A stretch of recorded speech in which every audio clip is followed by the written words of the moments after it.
Hello and welcome everybody to Phoenixville Public Library, those of you in our community room here and those on Zoom, to our presentation tonight from Leda Peterson. She is a certified health coach and a dedicated CrossFit athlete and coach. And tonight her program is on the importance of strength training for women over 40. We ask those in the room and on Zoom to hold any questions or comments until the end of the presentation. You will have a chance to ask questions at that time. So without further ado, we welcome Leda. Leda, thanks so much for being with us. Yes, thank you for having me, everyone. I was reflecting on the way here that back in the day, I have two kids. One is 23, the other is 18. And back in the day, I taught a Spanish toddler class right here before they had this room, before it was renovated. So, boy, things have changed, and now I'm back talking about strength training for women over 40. So, like, the cycle of life forever continues. So, anyway, I love Phoenixville. I love this library. It really was a home to us when I was raising my kids. But so thank you for having me. The fact that you're here excites me because it lets me know that you're interested in being healthy, staying healthy, and you're curious about strength training, maybe how to get started. You've heard about strength training being important for us as we get older, and maybe you want to know how to go about it, what it's like, what to do. So, and I'm excited. Those are all things I love talking about, and so I'm really excited to share that with you today. So before, I'll just give you a little overview of what this talk is going to be about. I'm going to just give you a little bit overview about what qualifies me to be here in front of you today. And I'll give you a little bit of my story, and also then we're going to go into a little bit of science, just talking about the muscles and all of that. But the meat and potatoes of everything is going to be the strength training piece. We're really going to dig deep into that. You're going to hopefully walk away with understanding how important maintaining the muscle that we have is, and also how to build muscle, because we do need to think about building muscle, okay? And you're going to hopefully walk away with being able to create some very specific goals for yourself after here, and also how to design a workout routine for yourself that you can follow. Okay, so those are the goals for tonight, and we'll get going here. All right, so by way of education, I have a master's degree in public health, and for a long time I worked for the American Heart Association and the Cardiovascular Institute of Philadelphia. So a lot of my professional experience is cardiovascular risk reduction. Okay, that's where I trained, and that's what I did professionally. After that, I raised my kids right here in Phoenixville, and then, at some time, I think in my 40s, I began training with CrossFit. I learned about CrossFit, got into a CrossFit gym, and just loved it. Just lit me up. And I've been doing that 13 years, and about 3 years ago, I became a CrossFit coach, and I currently coach classes as well as one-on-one sessions with people, and I love my job. I really enjoy it. And then very recently, I became certified as a health coach, and I launched a business called Live Well with Leda. And the reason I was motivated to do that is, let me see if I got this right. Point it at the laptop. Down, this one. Okay. All right, so beside, the education and professional experience, I think my personal experience is really kind of what brings me here today. So this is me at 40. At 40, I was 65 pounds overweight. As you can tell, I'm not a very tall person. So 65 pounds on my frame was quite a lot. I had a lot of health issues. I had a back pain. I had a lot of gastrointestinal issues as well. And I decided enough is enough. You get to that point and you say, I got to do something about this. And diabetes runs in my family, and a bunch of other things. So I needed to get a hold of that, and I did. I did the work to really find out. What I should be eating, and I started exercising. And guess what? I did lose all that weight, and I managed to keep it off for about 10 years until. Dun, dun, dun. What was it? Menopause, that's right. It just threw that wrench right in there. Just when I thought it wasn't going to happen to me, because we all think, I'm gonna go through this like scotch-free. That's not going to happen. Nope, it like totally threw this wrench into my plans, and I gained back those 20 pounds, the hormone up and down, all those classic symptoms, and I had some weird ones too, where I got vertigo and like just weird things. But yeah, I gained back 20 pounds, went and got blood work, and it came back that I was pre-diabetic, and that also my cholesterol was pretty high. So, and this was me CrossFitting and eating healthy and doing all the right things, and you kind of sit there and wonder like, well, what am I doing wrong? So it's very easy. I think a lot of us, and I'll tell you, I'm not exempt from kind of throwing myself a pity party and saying, oh, well, this is how it's going to be. I guess this is it. No. So I did do that for a little bit, and I said, no, let's figure this out, okay? Because, let's, before we run to the excuses and kind of say, this is it, let's see what we can do here. So once again, I kind of turned to exercise and nutrition.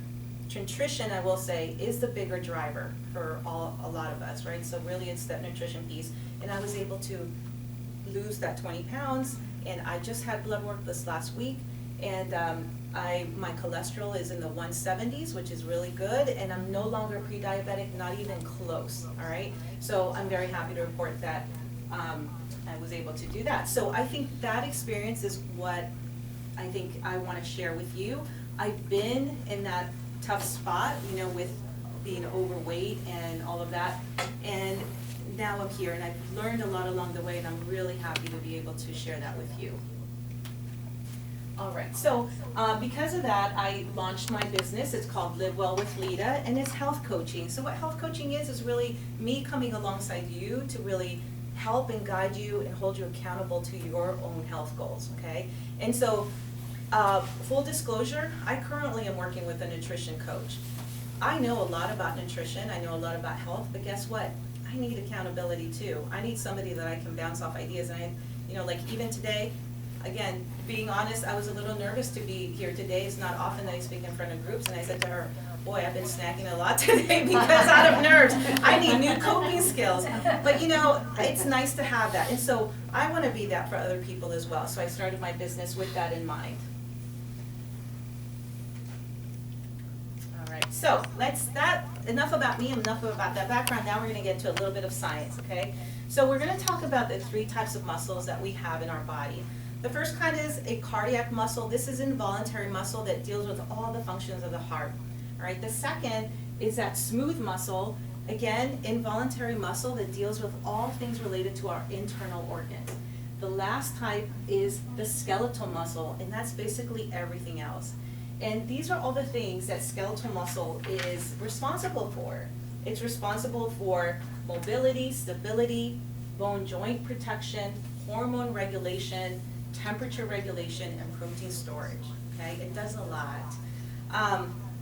It is, in fact, the biggest organ in the body, and so we really need to pay attention to it. It is actually the key. If you hear nothing at all from this talk, I just want you to hear one thing. Muscle is the key to living your best life after 40, period, okay? This is kind of like the what we really kind of want to focus all our attention on. And I think that sometimes we take muscle for granted. We just go about our business, or we think, oh, athletes need to worry about muscle, or those guys at the gym that are like grunting and doing all that stuff, they're worried about their muscle and all that stuff. But us, like moms in our 40s, 50s, 60s, like why do we care about muscle? No, we should be caring about it, and we shouldn't be taking it for granted. So let's see. Just wrote here that I just want, by the end of this talk, I will leave you with some concrete examples on how you can start to strength train, and feel less intimidated by that. Okay, I know it can sometimes feel intimidating, not knowing exactly where to go. All right, so the major effect with loss of muscle is that that because it is the largest insulin-sensitive tissue in our body, as we lose it, we become insulin resistant. So normally when you eat, you have a lot of glucose in your bloodstream, right? And in a healthy body, the pancreas creates insulin to take care of that glucose, to drive it into the cells that it needs for energy and all of that. As we lose muscle, we lose some of those cell receptors, and so then we're eating, but that glucose is not getting into the cells like it once did. Pancreas is still pumping out the insulin, and lo and behold, all of a sudden, you get high sugar level, right? And that's where I was with that pre-diabetes. It was letting me know that I had higher than normal blood sugar level. And so that's what happens. Let's see, yeah. So this is, one effect of having loss of muscle. A few other things that happen is that we develop metabolic syndrome. Metabolic syndrome is three things. It's being overweight, but primarily around the midsection, along with high cholesterol and high blood pressure. So that might be something that happens with muscle loss and aging. Sarcopenia is another one, which literally just means loss of muscle. And we lose 1 to 2% of our muscle after 40 every year, and that's quite a bit. If we don't do anything about that muscle loss, by the time we're 80, we basically just have enough muscle for the basic of functions, all right? And we don't want to be there. We want to have more than enough to be able to do more than just function. The third thing down is osteopenia, which is bone loss, right? And muscle loss and bone loss can both contribute to loss of functional mobility, balance, and osteoarthritis, okay? So, like I say at the bottom here, we cannot stop that aging process, but we can control how we age, okay? There is hope. So there was a study done in 2008 of 8,000 participants that showed that both strength training and cardiovascular fitness were protective for these two conditions, and also with adequate protein, which we're going to talk about later. Getting enough protein is also going to be helpful with maintaining muscle and increasing muscle. All right. So in this slides, I want to say these are all the wonderful positive effects that can come out of getting stronger, okay? Increasing your muscle improves all of these different hormones, all right? So it elevates testosterone, which is responsible for energy, libido, bone density, muscle mass. Increases growth hormone, which is responsible for muscle repair and metabolic health. Helps regulate estrogen and progesterone, helping counteract the effects of age-related decline in bone density and fragility. It boosts thyroid function. It increases cortisol resiliency, meaning that your cortisol will naturally fall and spike, and it kind of improves that cycle, so you don't have these huge dips. Muscle mass, again, is important for insulin regulation and metabolism, all right? So after, there was another study that concluded that while hormone replacement therapy is really good for helping us maintain the muscle, if you add strength training to that, you're getting the best. Like, this is like, gold level standard of care there, of being able to maintain muscle. Heavy lifting increases your metabolism because you're waking up muscle fibers. You really are waking up all those muscle fibers, and muscle is very active tissue, meaning that even while at rest, you are burning more calories and more fat the more muscle that you have. It's really important, right? That translates to being able to eat more. If you have more muscle and it's always working and you're burning all that, you can indulge a little bit more. All right. All right, so this is where we start, guys. This is the main event. What is strength training? So the first thing is a definition that I just pulled out of the internet, right? And it just says, a form of physical exercise designed to improve muscular strength, endurance, and size by causing muscle to contract against external resistance. That's a mouthful, all right? And very complicated. That's kind of likely what you might hear like at your doctor's office or whatever, and it makes no sense, okay? So I'm going to put it to you very simply. It's just exercises that improve strength and endurance. External resistance can come from your body weight, it can come from bands or weights, period, okay? That's all it is. All right, so now, instead of talking about it, we're going to try it. All right, so the first thing we're going to do is we are going to squat. So I want everybody to stand up out of their chair, all right?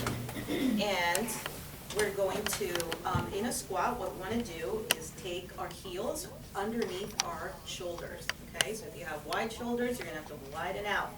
If You have narrow shoulders. All right, I'm gonna check. I think I need you to have a little wider feet there. All right, the reason we want that is we want to give our hips enough room for them to squat down. I think a little bit wider for you too. Your shoulders a little bit wider. Good. A little bit wider. There you go. Good. Now I want you to just toe out a little bit. Just get those toes out a little bit, just like that. Again, trying to give that hip enough room. Right from there, I want you to have your hands out in front of you. This is counterweight, and it's also going to help keep that chest up. Okay? From this point, I'm going to, watch me from the side, you're going to start the squat with your hips going back and down. So I'm going to reach like I'm going to sit back and then come up. Good. All right? Very good squat. You can go down to whatever depth you feel comfortable. If you're comfortable, if you'd like, you can also do it to your chair and then come up. When I say go, you're going to give me a squat. Ready? Go. Good. And come up. Good. One more time. Arms up. Go. Good. Stand up. Go. Nice job. Excellent. Good. How did that feel? Good. Good. All right. Awesome. All right. We did a squat. Basic, but very effective. All right. I'm going to talk about ways that we can make this movement challenging, all the movements that we're going to do tonight. All right. Next up is going to be push-ups. All right. So we can do push-ups. We have great stairs over here that we can use for push-ups, but let me show you. You can also start at the wall. This is a choice that you can make to either start on the wall or an elevated surface. All right. So at a wall, what we want to do is have the feet out behind us here. We want to have a nice rigid body. Your arms are directly in front of your shoulders, and what you're going to do is just going to come forward as much as you can and press out, okay? A very nice press out, keeping the body nice and tight. Ready? Find a wall, or you can come here. This is an awesome elevated surface. Feet come out. Good. All right, hold your pose a moment before we go for it, just so I can see. Good. Make sure. Bad wrists. Those are the wrists? Yeah. Okay, good. All right, now you can, hold on. How about on the wall? Would that be better? Try it. No, I'm not gonna. No, you're gonna try it. It's even Okay. bothering me. All right, when I say go, we're gonna go for that push-up. Ready, and go. Good. All right. Make sure, one last thing, guys. Look over here. Make sure not to flare those elbows out. Keep the elbows a little bit 45-degree angle, right? Closer to the torso. Ready? One more time, and go. Good. Press out. Nice press outs. Good, Rini. And go. Nice job. All right. Stand it up. Good. How did that feel? Waking up those muscles in the arm, right? Push-ups are hard. They're one of the most challenging movements to do. You know, it's really, yeah, it really challenges. You're using a lot of body weight to get into that position. Okay, last one is going to be a plank, okay? So we're going to go back. I think for this one, we can hold on to, I would say hold on to about the middle of your chair, okay? And we're just going to hold the plank, or you can still use this elevated surface here and hold the plank, just like you did, but for the push-up and not, okay? So what I'm going to do, in that plank position, Alana has a great, Alana, actually get your feet back a little bit more. There you go, like that. We're not going to drop the hips. We're going to keep everything nice and tight. All right, I'm going to count you down for 10 seconds. We're going to do a 10-second plank. Ready? Everybody in position? Can you get your feet back a little bit more? Very good. Ready? 10, 9, 8, 7, good. 6, 5, 4, 3, 2, and 1. Nice job. You guys, give yourselves a hand. Very good. Thank you for trying it out. All right, and let's have a seat. Good job. Good sports. 3 times a day. Yeah. All right. So with those movements, I just wanted to demonstrate that you can, that's a start for a strength training program. All of those movements, you can continue to challenge yourself with them. That push-up on the wall can become a push-up on an elevated surface. It could become a push-up on to a table. It could be a push-up on a chair. Eventually you get lower. The lower you get, once you're down on that floor, it is very challenging, all right? So it's a way to progress and make yourself challenge. It's strength training. You're using your own body weight. You don't need any fancy machines, okay? Same thing with the squat. You start with some squats. You focus on getting lower and lower. You're utilizing more gravity and more of your weight. eventually you can get to where you can hold a dumbbell and do some goblet squats, right? And so we have that going on. With the plank, hold it out for longer. You can, add weight to that as well. So a lot of different ways to challenge yourself with just some simple foundational movements, okay? So I wanted to, thank you so much for trying that out. I just wanted to share that it doesn't have to be very complicated. So now we're gonna work on creating a 5-step plan to get started with strength training. And I have pens and a handout here for everybody. There you go. If you wanna grab 3 pens, there you go. She has. I have a pen. Oh, there you go. Somebody came prepared tonight.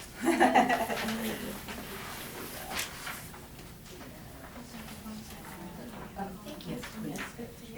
See if I can grab your hand? No, I can't. Thank you. That's Oh, here. Sorry. Welcome. All right.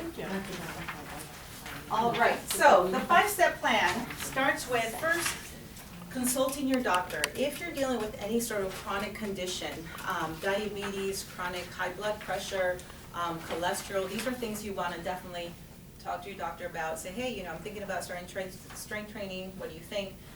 So that's the first step. Second is you want to set some goals. Okay, we're going to talk about setting some very good goals and not just having kind of pie in the sky dreams.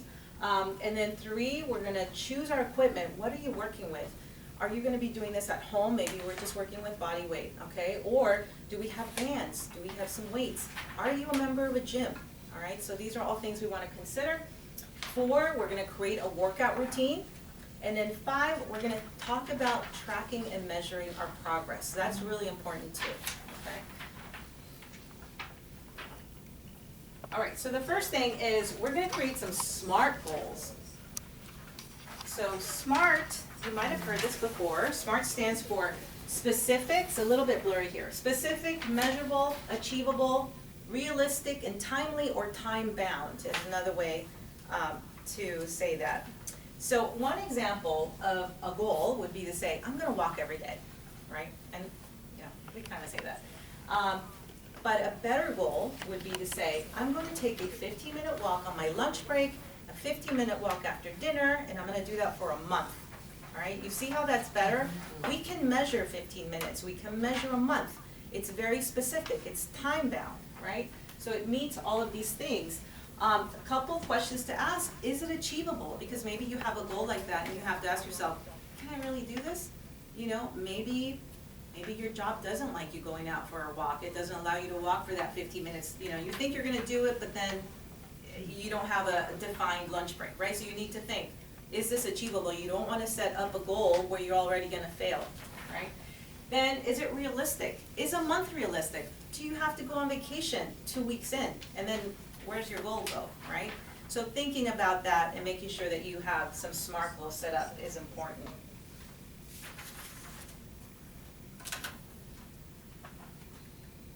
All right. And then we get started. So, once you define your SMART goal, the next step would be to set up a workout routine for yourself, okay? So strength training workout. And the way that we're going to start is you're going to start with some, if this is new to you, I would definitely start with some body weight exercises and continue making them more challenging, just like we talked about. I would start with 2 to 3 sets of 12 to 15 repetitions, giving yourself about 30 seconds to a minute of rest, okay? So let me unpack that a little bit. So 2 to 3 sets. That means that you're gonna, give yourself 2 to 3 times of doing that. Each set is you're gonna do 12 to 15 repetitions, okay? This is waking up the body. This is letting your muscles know, hey, guys, we're gonna be doing something here. You better start getting used to it, right? You're building endurance. You're telling your muscles, you're waking them up, you're getting them used to that kind of activity, all right? So that's where the 12 to 15 repetitions come in. You're building that endurance in your own body, all right? Then after you do a rep of anywhere from 12 to 15, you're gonna rest for 30 seconds or a minute. Rest is important, okay? Because it allows a couple of things. As you're strength training, you're actually breaking up the muscle fibers in your body, right? And so you're allowing them to rest. So that next time, the next set that you do, you've recovered enough to be able to complete that set. If you were to not take any rest, you would fatigue your muscles, and then you would not be able to complete all of the repetitions that you wanted to. Okay, so rest is important. So you do that, you rest 30 seconds, a minute, and then you go again, all right? So that's where we start. That bold in between, if it doesn't challenge you, it won't change you, okay? That's important. If you start on the wall with your push-ups, and you get to 15, and you say, I could do another 20, guess what? You're not doing wall push-ups anymore. You're going to another elevated surface that's a little lower, because that wasn't challenging, you know? So, you know, make yourself actually feel challenged by the work that you do, okay?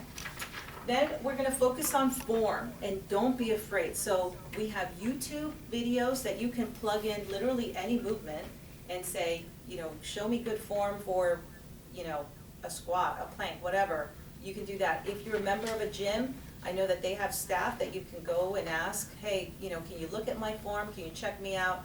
And once you understand what good form looks like, don't be afraid, do it. Do it with intention, you know.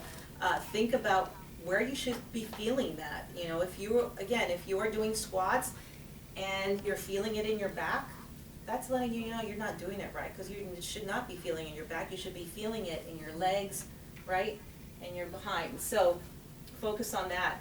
If you don't have access to weights or have light weights, guess what? We can add tempo, or we can add bands. So another way to use our own body weight and make it harder is to slow the movement down. So we can do a squat and count 4 seconds. 1, 2, 3, 4. This slow tempo actually makes it harder, and then we come back up, okay? Same thing with that push-up, just get, you know, bringing that tempo down. All of these things can add challenge, all right?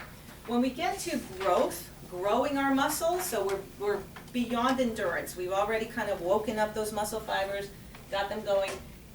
Here you probably have added weight. At this point you've added some weight, and now the reps go down. Okay, now you have 6 to 12 reps, and growth means that you're growing that muscle. You really are challenging those muscles. Again, keep in mind that those last couple of reps should be pretty challenging, okay? If they're not challenging, then we need to add a little bit more weight. Once you get into the range where you have less repetitions, that means you've added significant amount of weight to that movement. All right, and that's when real strength comes in, okay? Here's the thing, a lot of women say, I don't want to get bulky. I don't want to look like a man. Well, I'm going to tell you, I've been working out for 13 years doing CrossFit, which is very heavy with the weightlifting or whatever, and you know, I still feel pretty girly, and I feel like I look pretty girly. So it takes a lot to build muscle, and you're not going to get bulky, you're not going to get huge. You're only going to build really good muscle that's going to help your body, I promise. All right, so, all right, here's an example of a 2-day strength training with moderate intensity walking in between, okay? And I'll explain more about that. So we have Monday through Tuesday, which basically, this is what you have in your handout here, Monday through Sunday.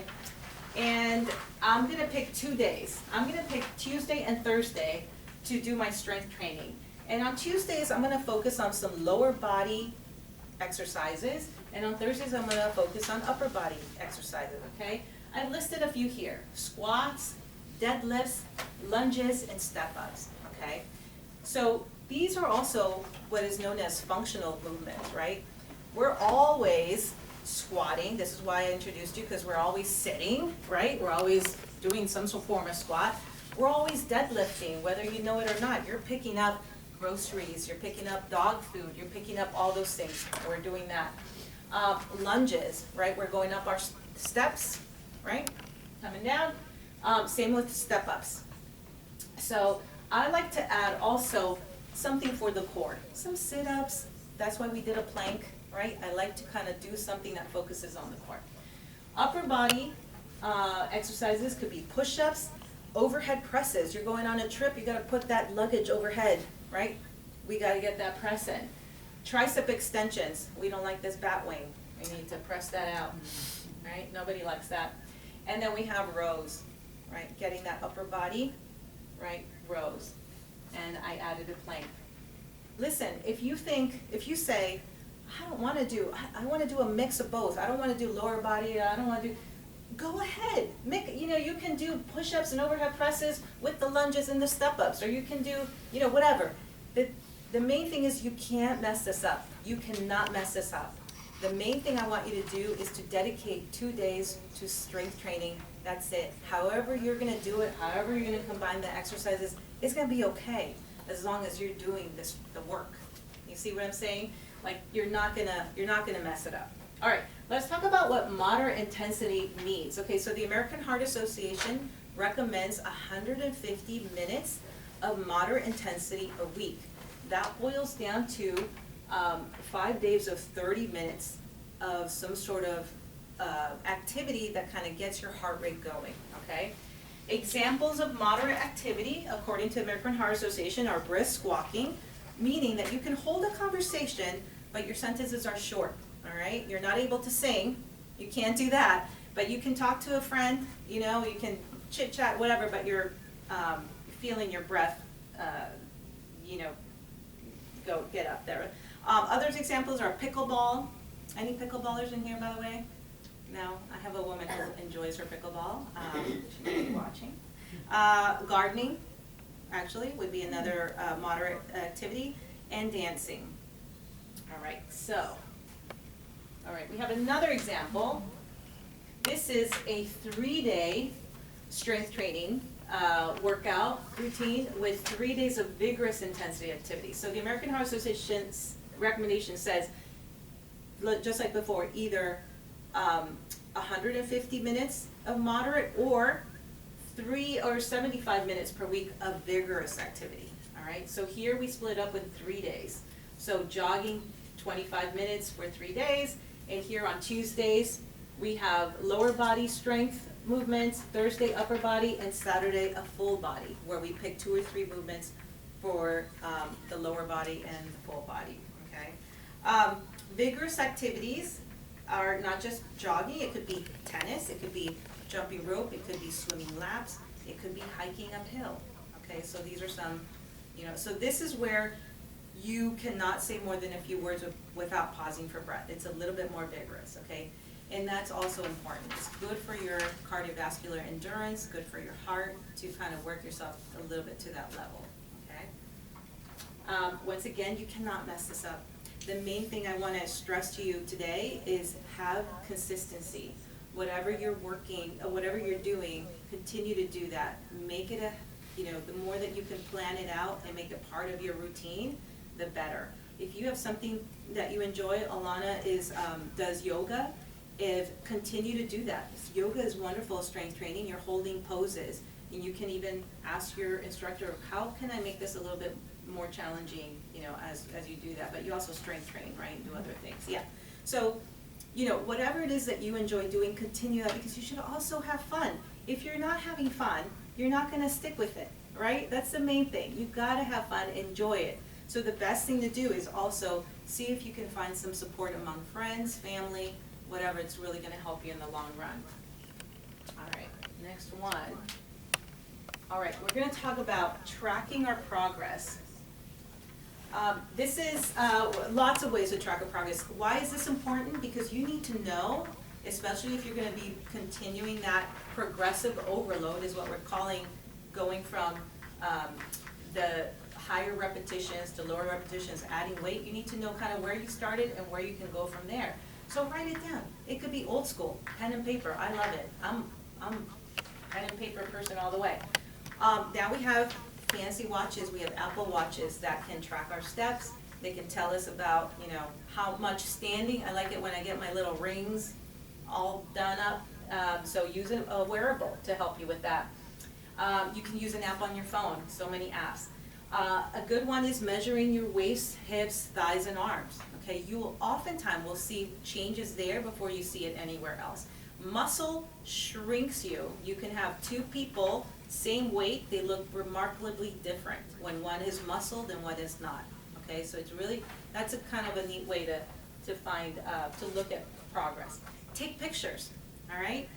Like I mentioned before, I'm working with a nutritionist. I send pictures to her every Sunday night to demonstrate progress, right? So that's another good way. Oftentimes we don't see it. We don't see it, and then you take the picture, you're like, oh my gosh, I can see a difference.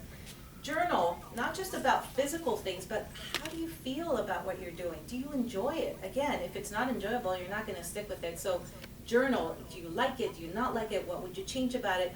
You know, some of that too, remember that aside from physical stuff, being able to reflect and have a positive, mental attitude about things is really important, and journaling can help a lot with that. So what's missing among the things of related to tracking and marking progress? What did I not mention? The scale. All right, I did not put down weighing yourself, okay? I'm not saying that it's a terrible thing, you shouldn't do it. I'm just saying it's fickle, and it doesn't tell the story. You can have Chinese food tonight, you're up 3 pounds tomorrow. And guess what? It's gonna ruin your day, because you're like, oh, I'm up 3 pounds. Well, forget it. I'm not gonna do anything now. No, you know, you did not, trust me, you did not gain 3 pounds overnight. It's just that dumb thing. But you know what, it's data, right? We need to have data, right? We can step on the scale and be like, okay, this is it, whatever. But you have so many other ways to track your progress that are positive, that are helpful, more helpful, I believe, than just that scale, okay? All right, let's talk about protein, gang. We hear it everywhere, right? It's protein, protein, protein, and it's in everything. I will tell you, it is in fact very crucial, especially after 40, to get that protein in, all right? It's important not just for maintaining the muscle you have, but for building. If you're gonna strength train, the whole point of that is that you wanna build muscle. You can't build muscle unless you have enough protein to build upon, right? The standard recommendation is 0.7 grams per pound of body weight, okay? If you are overweight, you would take the weight that your ideal weight, okay?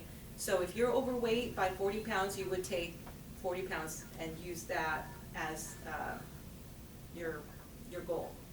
Am I making sense? You take your goal weight, yes, to be able, and then multiply it by 0.7. So let's say you're a woman of 130 pounds, times 0.7 is 91 grams of protein. That's roughly 30 grams of proteins per meal, okay? Or you can spread it out even more if you have some snacks, protein-rich snacks, okay? That's important, but you're not gonna get there unless you're starting your day with a breakfast that is high protein. You need to start the day with high protein, okay? Anyway, so yeah, building muscle takes time. You will not get bulky, and protein is very important.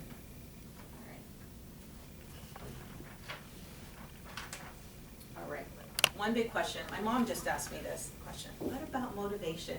I was mentioning my mom is all the way out on the West Coast, and I wish she was closer because I definitely, would be her motivation on days that she wasn't motivated, because she asked me, what about if I don't feel motivated? There's a great book by this author. His name is James Clear. His book is called Atomic Habits. Have any of you read this book or seen this book? All right, I really highly recommend it. He talks about how to create habits that will last. And he says, one of the quotes that he has is, you do not rise to the level of your goals, you fall to the level of your systems, okay? What that means is that we all have these goals up here, right? And it would be so great if we could just, write these goals and then bam, here we are. No, unfortunately, we fall to the level of our system. If we don't have a good system in place for achieving those goals, it's gonna be very hard to get there, right? So what do I mean by systems? If you wanna work out, let's say those 2 days a week, that night before, you're gonna set out your clothes. You're going to pack a protein-rich breakfast in the fridge, you know, maybe a smoothie or something like that, or an overnight oats that you can grab and that you can have before you go out for your exercise. You know, you're gonna do the things ahead of time to make it successful for yourself. If we go about our days just thinking, oh, you know, not planning for it, it's very easy to let the day get away from us, right? So really creating those systems that are gonna help you succeed with those goals. All right, make sense?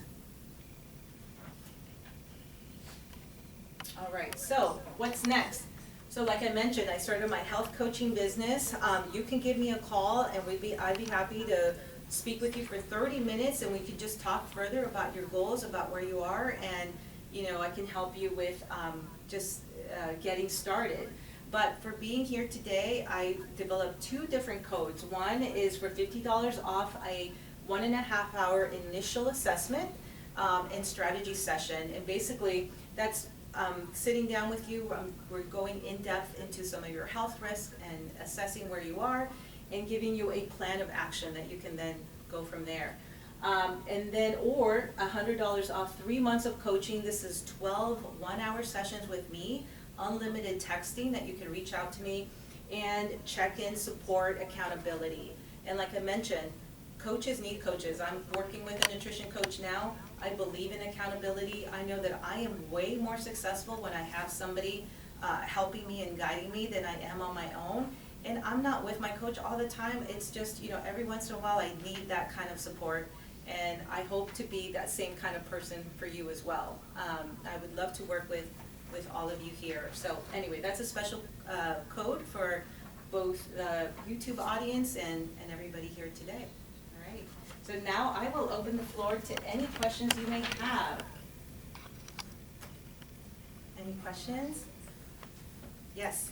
I know earlier it was mentioned about for each year after 40 or whatever you start losing your muscle mass. Yes. Not irreparable, it's not, is it reversible that you can get to the point that you would have been, or is it never quite up to that level? It's never quite up to that level. We peak in our 30s for muscle mass, and you don't get up, but you can. It is reversible. You can actually build muscle, absolutely. You know, would you get to that peak muscle mass that you had in your 30s? Possibly not, but you definitely can, you know, reverse the sarcopenia, you know, that muscle loss for sure. Yeah. Anything else? Anybody on Zoom with a question? We have one here, sorry. I do a lot of dance fitness. Oh, wonderful. So, and they do squats and stuff, but I know I'm not doing enough and I need to do more weights. Yes. In weight training. I do realize that because Yeah. it can keep you, that's more cardiovascular. Yes, yeah, and it's great, so you're getting a lot of cardiovascular endurance, but you're right, if you just add some weights, and like I said, you know, start with, you know, even with your squats and everything else, you just add weight to that as well. Bands are wonderful. So what do you start out with, like a 3 pound or 5 pound? You can start there, for sure, and like I said, when you start and you do your reps, if it's not feeling challenging, you add a little, you know, get the next size up. You know, you're always kind of continuing to challenge yourself until it gets challenging. Those last 2 to 3 reps, remember, you gotta feel them. You know, there's a reason why you hear those people grunting at the gym. It's because they're getting to the, you know, but that's when you know you're challenging your body. Yeah. Go for the grunt. Yeah, exactly. You know what? We gotta go in there, guys. You know, we can't be intimidated by that gym. We gotta go in there and, you know, claim our spot. Come on, say, I'm working here, guys. Yeah. Anybody else? Question from someone on Zoom. Could you Yes. please share good protein sources for vegans? Yes, oh, thanks for asking that question, because on the back of your handout, I guess, how would our Can you human- email me the handout and I will email it to everybody? Yes, thank you. I did list some protein sources here, and with portion sizes as well, all right? So, yeah, very good reference, and again, you know, 0.7 grams is kind of like where a good recommendation, all right? We're gonna multiply that by your body weight. That should give you roughly a good estimate of how much protein you need. And, Hello, do you have a question? hi. Hi, how are you? Good. Good. I just want to say I work with Leda every week, and I just love working with her. She's amazing. And I'm the one who plays pickleball. Yes, you heard my pickleball comment, yeah. And she's amazing to work with. I highly recommend her. Thank you. Whoever wants to start working, she's amazing. Oh, thank you so much. That's awesome. Hello?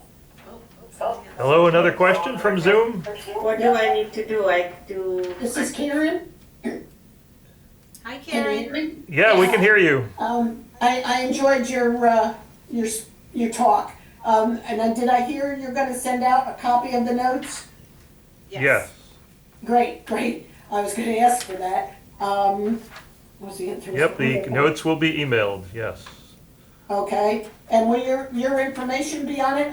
Yes, my information's I'll on it. contact you. And Yeah, also- someone's asking for your telephone number, Oh, it's on there. It's on the back. so it'll be I have on the my handout, card. okay. And also, if you get this handout, this little QR code is my whole presentation. So if you want to go home and you didn't take notes or didn't get all the pictures, just use that little QR code. It'll come up on your phone. Marvelous, thank you. Yeah, you're welcome. There's another question on Zoom. Usually I eat oatmeal with raisins and cinnamon for breakfast. I am lactose intolerant. What are your recommendations for protein at that time? Yeah, that's great. So, couple things. So I don't know if this person enjoys egg whites, but you can, as you're making your oatmeal, you can add a little bit of egg white. You have to be stirring that oatmeal as you pour those egg whites in. I promise you won't taste it. I know it sounds like you can still add your raisins and whatever else you add. You're not going to taste the egg whites, but it's going to add some protein into that. All right. Another suggestion could be if you're lactose intolerant, you can use a nut milk like almond milk and maybe a scoop of protein powder if you find one that you like. You can add that into that milk and then just pour it over your oatmeal and create some protein oats that way. Any other questions? Yeah? How do you know, like, how to structure it? Like, okay, what do I need for upper body or lower body? And all that? Is that how, mainly why I want to coach, or like? Yeah, well, so you can start with those examples that I gave, and with the upper body, and really think about, so we want maybe exercises that push. So this is why a push-up is good, because you want a pushing exercise. You want a pulling exercise, which is kind of like a row. Think about the different ways that your muscles need to move. Same thing with a squat is a pushing motion right here, but then a leg extension would be like a pulling, right? So that's thinking about those. Where would you work out? At home or at a gym, or where? I'm a member of the Y. Okay, yeah. But I kind of don't know how to structure it, so. Mm-hmm. Yeah, so I would pick, anywhere from 5 exercises to focus on that day. Because if you do 3 sets of, like I said, starting with 12 to 15 repetitions, and you have those 5, that's gonna give you about a good hour. You're not working out for hours, you're working out for 45 minutes to an hour. That's doable, and it's, that's about what it is. Concentrating on those movements, giving yourself a rest, that's gonna fill up that hour real nicely. And you, like I said, you can either focus on lower body, or you can, pick and choose if you want a couple upper body, maybe 3 lower body, that kind of thing. Yeah? Just for your own organizing, Mm-hmm. so you understand, just so you have a plan to put Yes. together, Yes, yeah, definitely. regularity. Yeah, Okay. yeah, absolutely. Is it important to skip a day between the muscle trains? Yes, so that's why if you do 2 days, I wouldn't, that middle day could be just your walking or whatever else. It is important to kind of have more rest. And the older we get, the more rest we actually do need. So it's nice to have a few, like a day. So what if you did them both the same exercises every day? That's not good. Not that it's not good, it's just that you're fatiguing the same set of muscles, and so if you do upper body one day, the next day you can do lower body, and that's resting that upper body, and then you can go again the next day. So yeah, as long as you're not utilizing the same Muscles. Yeah, Okay. exactly. Yeah. Yeah. Back to the protein, it's just looking at the chart, it's very obvious or apparent that to achieve, let's say, the 100 grams, if you need 100, you really need to do a beef or meat of some No. sort. No? No, and as a matter of fact, you don't have to. Tofu is pretty high in protein, as well as tempeh also. For a 3 ounce, I believe it's about 15 grams of protein in tempeh. So it's a little bit more protein rich than tofu. Edamame is surprisingly high. Black beans are amazing, not just for protein, but also fiber. There's a lot of ways you can get that protein in, yeah. Does it matter if you buy, like, say, cottage cheese, for example, the 2% or the 4% or? I mean, it's just amount of fat, and it doesn't, you know, I would just, you know, if you were trying to also restrict your cholesterol or, you know, lower your cholesterol, maybe I'd go for like that lower fat. But, you know, the protein I think is about the same for both, so, yeah. Anything else? Anyone else on Zoom? Okay. Anybody else in the room? Eggs as opposed to egg whites? So, eggs are great. I definitely, you know, recommend eggs. The only thing is that they only have about 6 grams of protein. So you would need to have 3, which is quite a bit of cholesterol there. So I would do 1 egg, and I would then do egg whites, right? So, and yeah, that's usually what I do anyway too, because I like the yolk, you know, but I don't want to have 3. Right, Yeah. right. Okay. Well, thanks so much, Leda. Thank you. Thank you guys for having me. Appreciate it. Thank you very much. Thank you. Thank you. Thanks, All right. everybody. Thanks, everybody on Zoom, and you're in the room for attending. And we'll get those that handout out to you by tomorrow. Thank you.